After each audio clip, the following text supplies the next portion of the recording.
ప్రభుత్వం రైతులను మోసం చేసే ప్రభుత్వం. యూరియా ఇచ్చే తెలివి లేక, యూరియా ఇచ్చే సత్తా లేక రైతులను మోసం చేస్తూ ఒక యాప్ అని పెట్టింది. రైతులకు చిన్న ఫోన్లు ఉంటాయి, స్మార్ట్ ఫోన్ ఉంటాయా? యాప్ ఎట్లా పెడతారు? ఇప్పుడు అగ్రికల్చర్ డిపార్ట్మెంట్ ఉంది, మీ దగ్గర రైతుల డేటా అంతా ఉంది, అవును కదా? మరి వాళ్ళు ఏ పంట పండిస్తున్నారు? డిపార్ట్మెంట్ తీసుకోండి. డిపార్ట్మెంట్ ఏం చేస్తుంది? డిపార్ట్మెంట్ తీసుకొని రైతులకు ఏ పంటకు ఎంత అవసరం అట్లా సప్లై చేయండి. ఎందుకు ఈ కృత్రిమ కొరత సృష్టించి రైతులు ఇబ్బంది పెడుతున్నారు? దొంగ ప్రభుత్వం. మొన్న రైతు బీమా కట్టలేదు.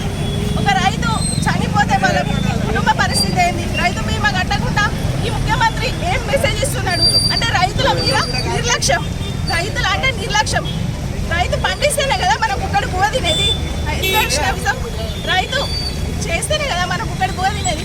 అట్లాంటి రైతుకు యూరియా ఇవ్వకుండా, సరైన టైంలో ఇవ్వకుండా రైతులను మోసం చేస్తున్నారు. సన్నవడ్లు అది కూడా 7 రకాలుగా పెట్టండి అని చెప్తున్నారు.